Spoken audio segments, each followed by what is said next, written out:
we are going to learn how to control data entry in Excel using data validation and drop-down lists. This is a professional way to keep your data clean, accurate, and easy to use. Imagine you have a table of employees. Each person should belong to a department and have a role or title. But if everyone types their department manually, you'll end up with mistakes. HR typed in lowercase letters, or finance typed with wrong spelling that breaks your reports and causes errors. So instead, we'll give them a drop-down list to choose from. Go to the department column in the employee table. Select all the blank cells where you want the drop-down. You can select the whole column, then deselect the column title, or you can convert the whole range to a table. This will let you select the only cells below the column header by just clicking on the column header. You see this arrow? Now go to the Data tab, choose Data Validation. In the Allow box, choose List. In the Source box, type your options separated by commas: HR, Finance, IT, Marketing, Sales. Press OK. Now each cell shows a little arrow. Click it and you can only pick one of the listed departments. No more typos.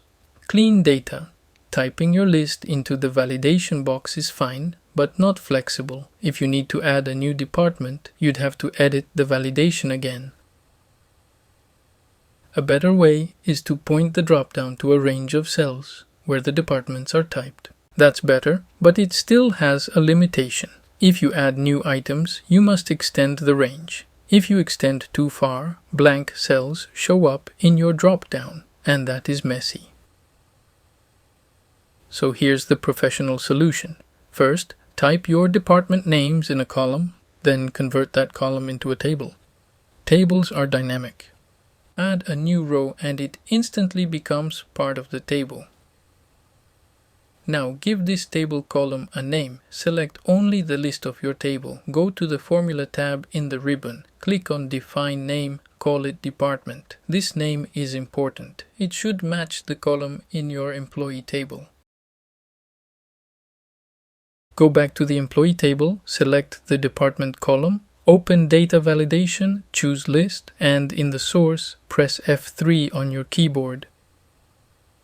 It'll show you all named ranges you have. Choose Department and press OK.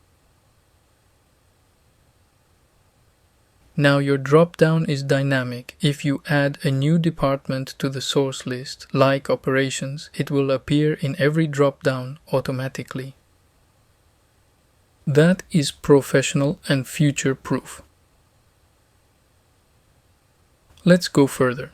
Each department has its own set of roles. HR has Recruiter and HR Manager. IT has Developer and Support. Sales has Sales Rep and Account Manager. We want the role drop-down to depend on the department choice. Here's how to set it up. Go to the source list sheet. Under HR, type the roles. Under IT, type its roles. Do the same for every department. Convert each list into a table. Then give each table the same name as written in the department column.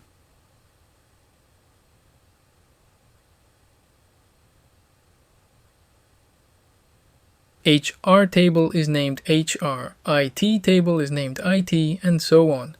It must be exactly the same names as departments. Now, back to the employee table. Select the role column. Go to Data Validation.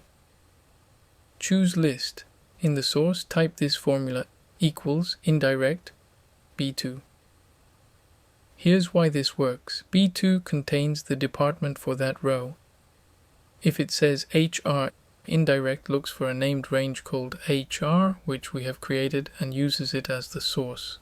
If it says IT, indirect looks for the table named IT, and so on. So when you choose a department, the role drop-down instantly adjusts. Pick IT and the choices are Developer and Support. Pick HR and the choices are Recruiter and Payroll. It became dynamic. And because of each role list is a table, when you add a new role, like HR Assistant or IT Analyst, the drop-down updates by itself. You don't need to touch validation again. This is the cleanest way to manage structured data entry.